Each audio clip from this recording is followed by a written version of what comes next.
May the 2nd. Another short idea here. This is trade idea 16-12, and this is Estee Lauder. Okay. What we have going on here is that it's been marching on, but what should happen here is that there should be some sort of kind of a blow off on here. Most of the time the markets move about a 45-degree, which is a normal. Once things get a little frothy, the angle of ascent begins to pick up. Here I have the weekly price. It's sitting at R1.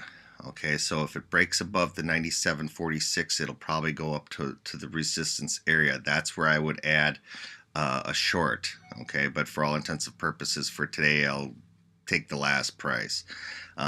Here's R1 on here. Money flow is back up here again. RSI is approaching the 70 area, and on balance volume is kind of beginning to wane a little bit, and we'll see that in some of the shorter term charts here. Going back to the daily, okay, so basically set an alarm on here for 95.94, and this is on the weekly R1. I kind of treat that as a pivot. Okay. On the daily here, put an alarm in at 95.10. If, in theory, if it loses pivot, then it'll come down and test S1 and or S2. Okay, right now the market, we had huge selling last week at the end of April, and I'm looking for a bounce on Monday, and we already have it.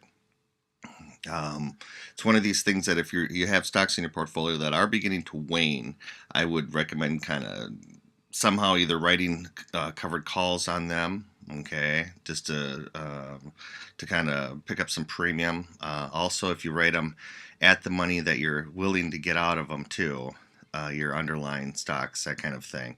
But right now there's it's basically a stock picker's market. We're not in that phase yet. We're just everything kind of goes up, you know, everything, quality and crap. So but right now the psychology is kind of muddled for the traders. Okay, so on here 95.10 is the pivot. So once again, if Estee Lauder here should lose pivot, then in theory it should come down to S1 and S2.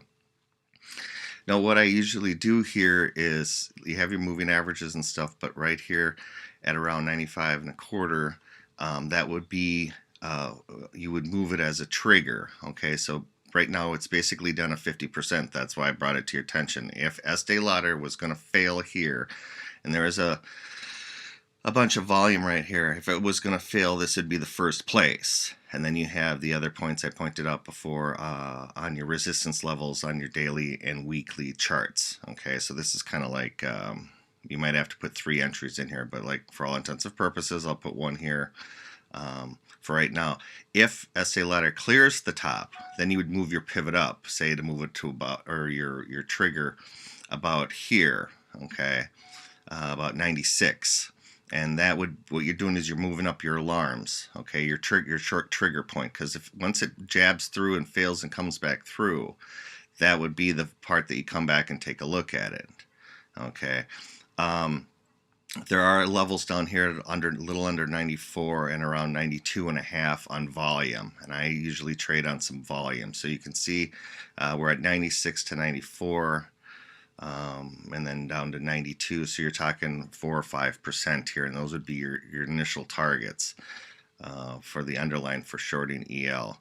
And going over this once again, this is trade idea 16-2 for Monday, May 2. The last on Estee Lauder I have is, let's take a look here real quick. Okay, last is 96.60. Okay, so what you would do is you could start moving up that line on the daily here, on this here. As this moves higher from here, you can move this up. Okay, this is just basically alarm for you to stay focused on producing a short. And here are the 2 charts again for the pivot, 95.10.